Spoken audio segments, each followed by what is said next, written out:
जय श्री कृष्ण दोस्तों, स्वागत है आपका आज की तेज एस्ट्रोलॉजी में। कृष्ण इज हैप्पीनेस, कृष्ण ही खुशी है, जैसे मैं हमेशा कहता हूँ। दोस्तों हम लोग आज बात करेंगे बहुत एक इम्पॉर्टेंट टॉपिक पे, जिसका विषय है कि अर्ली मैरिज जिनकी होती है उस समय क्या समीकरण बनते हैं।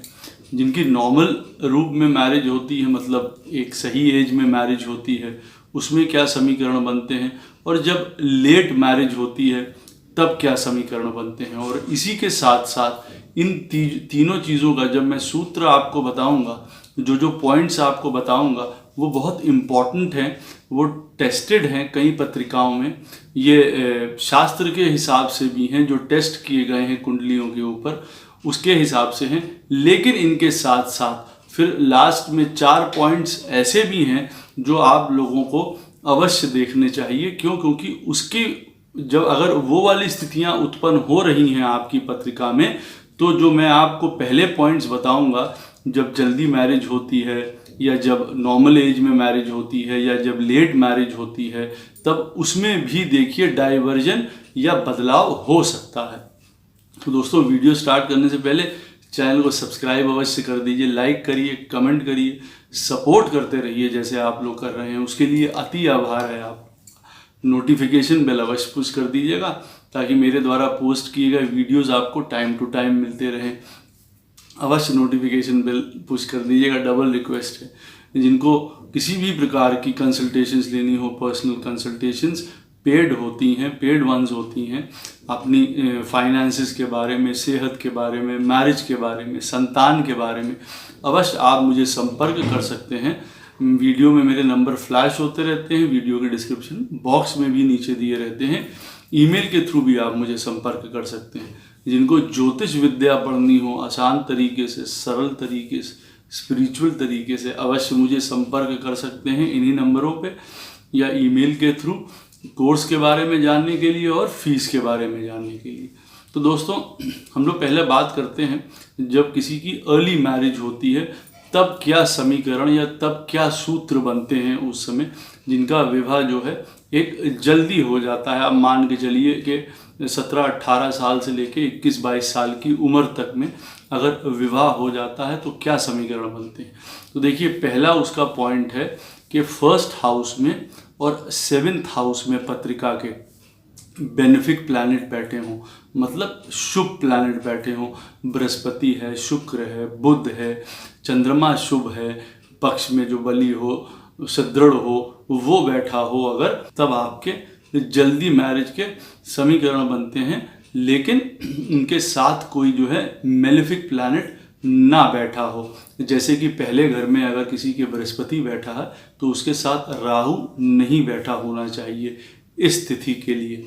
और जो 7th लॉर्ड है आपकी पत्रिका का, जिनकी जल्दी शादी होनी है, 7th लॉर्ड है, वो भी किसी प्रकार का मेलेफिक इन्फ्लुएंस में या बुरे प्लैनेट्स के प्रभाव में नहीं होना चाहिए इसके साथ साथ। तो फर्स्ट पॉइंट क्या है कि फर्स्ट हाउस में और 7th हाउस में बेनिफिक प्लैनेट बैठे हों, मतलब शुभ प्लैनेट बैठे हों, उनके साथ कोई मेलेफिक प्लैनेट ना बैठा हो, खराब प्लैनेट ना बैठा हो। 7वें स्थान का जो स्वामी हो किसी की भी पत्रिका में, वो इसी के साथ साथ बैड इन्फ्लुएंस में ना हो, उसके ऊपर राहु और केतु और शनि और मंगल इनका साथ ना हो। यहाँ पे 2nd और 8th हाउसेज में जिनका जल्दी विवाह होना है, मतलब 18 से 22 साल के बीच में, पहले उनका बता रहे हैं।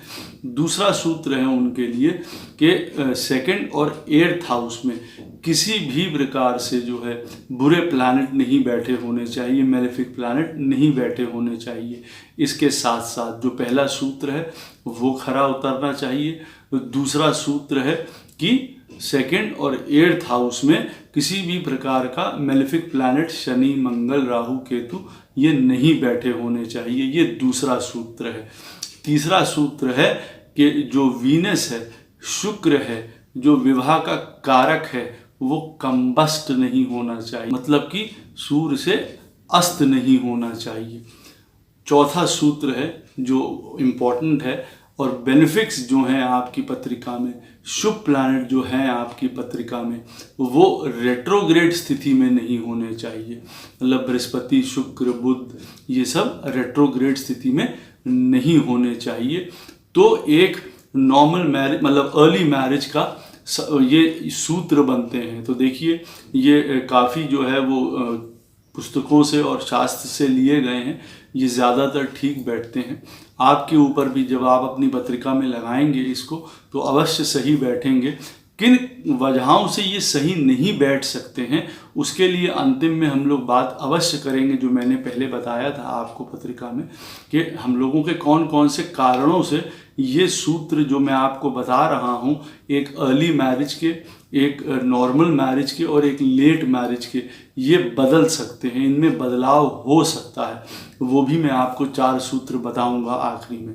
हम लोग अब बात कर लेते हैं जब मिडिल एज में शादी होती है, करीब 22 से लेके आप मान के चलिए 27 साल की उम्र तक, 28 साल की उम्र तक नॉर्मल जिसको कहते हैं कि शादी का समय है वो होती है। वो कब, उसके क्या सूत्र होते हैं? देखिए उसके लिए पहले घर में और 7वें घर में माइल्ड मेलेफिक प्लैनेट हो सकते हैं। माइल्ड मेलेफिक प्लैनेट कौन से होते हैं? सूर्य, राहु और केतु। ये फर्स्ट हाउस में और 7th हाउस में बैठे हो सकते हैं। नॉर्मल जो नॉर्मल मैरिज की एज है उसके लिए ये चाहे फर्स्ट हाउस में चाहे 7th हाउस में ये बैठ सकते हैं। दूसरा सूत्र है कि 2nd हाउस और 8th हाउस में भी जो है माइल्ड मेलेफिक की स्थिति होगी।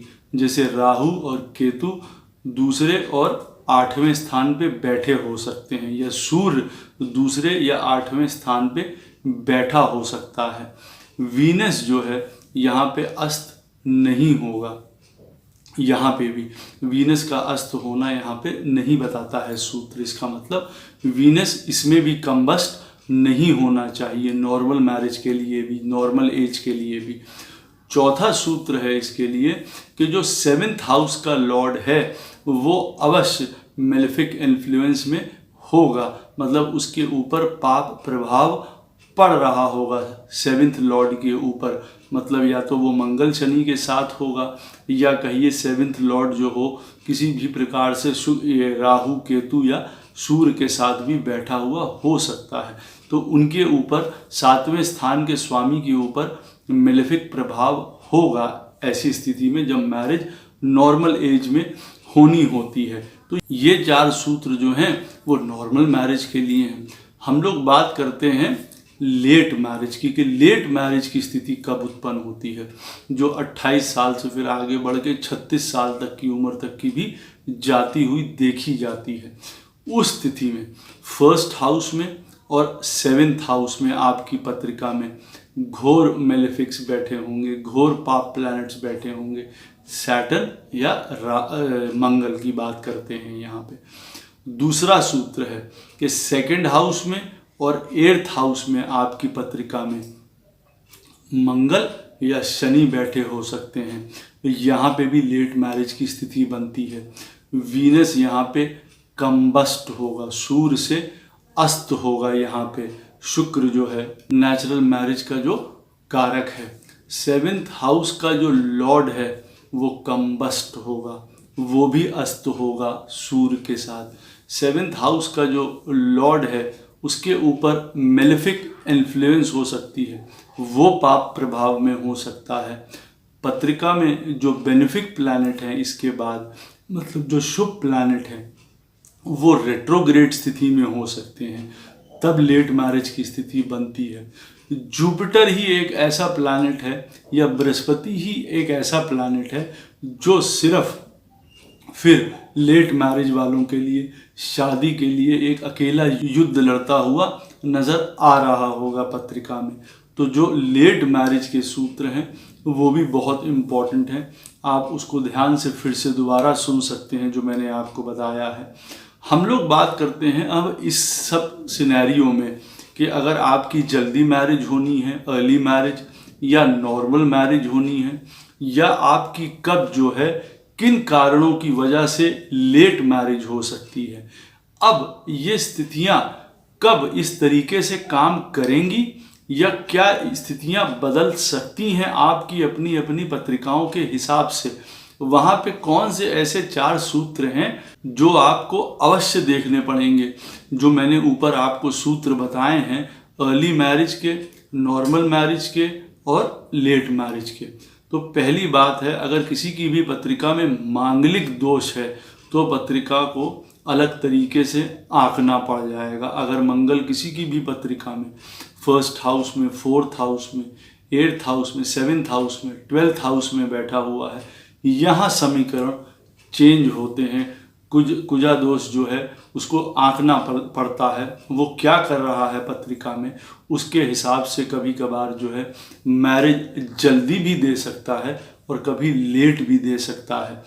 दूसरा इसमें सूत्र है देखने का कि पत्रिका में जो दारा कारक होता है, जेमिनी एस्ट्रोलॉजी के हिसाब से हाईएस्ट डिग्री का प्लैनेट को आत्मा कारक कहते हैं, जिसके ऊपर मैंने वीडियो बना चुका हूँ। दारा कारक कहते हैं जो प्लैनेट लोएस्ट डिग्री का आपकी पत्रिका में बैठा होगा। उदाहरण के तौर पे किसी की पत्रिका में अगर सूर्य 28 डिग्री के बैठे हैं तो वो आपके हाईएस्ट मतलब बैठे हैं तो वो आपके आत्मा कारक हुए। और अगर इसी के साथ किसी की भी पत्रिका में उदाहरण के तौर पे शनि मान लीजिए 2 डिग्री के बैठे हुए हैं तो वो लोएस्ट डिग्री के प्लैनेट हुए आपकी पत्रिका में, वो दारा कारक हो गए। तो अगर लोएस्ट डिग्री का प्लैनेट जो कि दारा कारक होता है वो मैलेफिक इन्फ्लुएंस में हो पत्रिका में, तो देखिए समीकरण बदल सकते हैं। यहाँ पे अगर मान लीजिए शनि ही है तो वो राहु केतु या सूर्य के साथ बैठा है, मंगल के साथ बैठा है, बहुत फर्क पड़ जाता है। वो रेट्रोग्रेड है, कंबस्ट है, ये चीज़ देखनी पड़ती है तब दारा कारक की स्थिति क्या है। तीसरा सूत्र है कि जो 12वां घर है आपकी पत्रिका में, उसके ऊपर अगर 2 प्लैनेट्स के, खराब प्लैनेट्स के पाप प्रभाव हैं तो भी देखिए समीकरण बदल सकते हैं।